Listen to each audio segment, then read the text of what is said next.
সোনামুখী পুরসভার দুর্নীতি নিয়ে সোশ্যাল মিডিয়ায় বিজেপি বিধায়কের পোস্ট। পুরসভায় লাইট লাগানোর জন্য 2 কোটি টাকা আসে এবং সেই কাজ পাইয়ে দিতে 25% কাটমানি নিচ্ছে।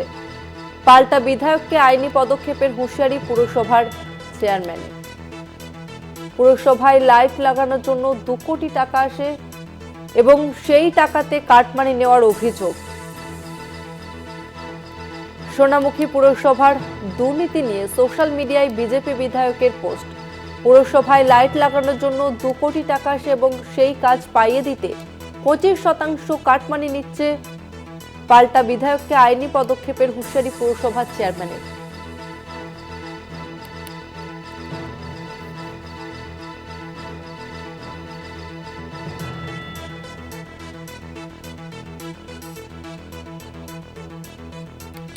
সোনামুখী পুরসভার দুর্নীতি নিয়ে সোশ্যাল মিডিয়ায় বিজেপি বিধায়কের পোস্ট।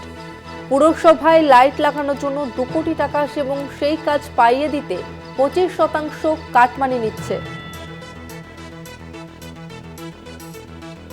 এই মুহূর্তে আমাদের সঙ্গে ফোন লাইনে রয়েছে প্রতিনিধি মফিজুল হুডা। মফিজুল, বিজেপি বিধায়কের ঠিক কি অভিযোগ এবং কাদের বিরুদ্ধে এই অভিযোগ? দেখো, গত কয়েকদিন আগে সোনামুখী পৌরসভার দুর্নীতি নিয়ে ফেসবুকে পোস্ট করেন বিজেপি বিধায়ক। তবে পাল্টা বিধায়ককে পৌরসভার তরফ থেকে আইনি পদক্ষেপের হুঁশিয়ারি নিয়ে ফের ফেসবুকে পোস্ট করেন সোনামুখী পৌরসভার চেয়ারম্যান সন্তোষ মুখার্জি। তিনি জানান যে পৌরসভার কোন রকম দুর্নীতির মধ্যে যুক্ত নেই। তিনারা আইনগত বিধায়কের বিরুদ্ধে